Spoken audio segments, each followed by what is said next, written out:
Is the next move for Doge cutting $5,000 checks to American taxpayers?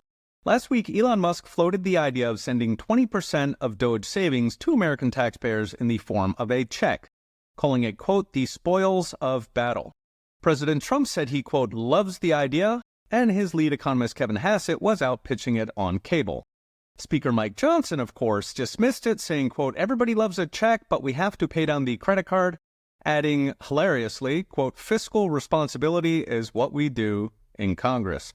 So what is a Doge dividend? The idea is that 80% of the money saved by Doge goes to paying down debt and reducing the deficit, but 20% goes out in the form of a check to every American taxpayer.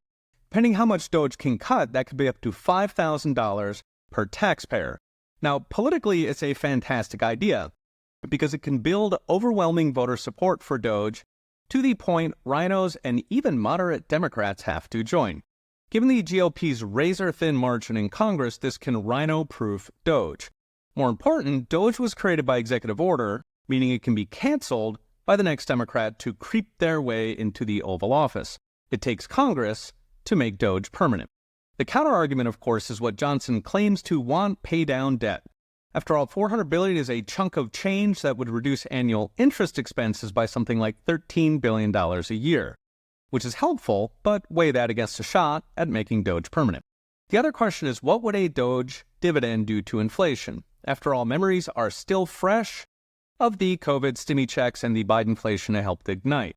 So first, a Doge dividend isn't even close to the COVID spending orgy.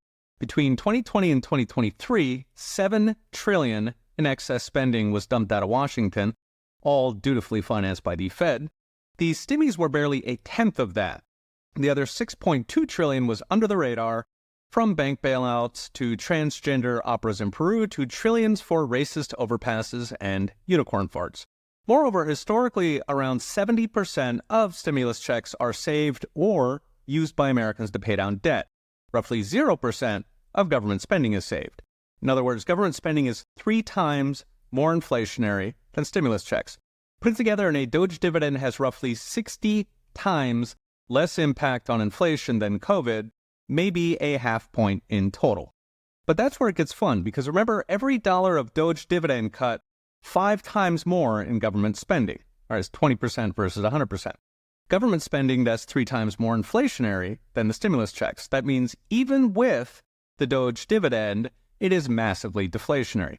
Now, in an ideal world, we don't need a dividend because 100% of voters understand government is corrupt and inefficient. Alas, you cut government with the voters you have, dividend and all. So what's next? Brought to you by Unchained.com.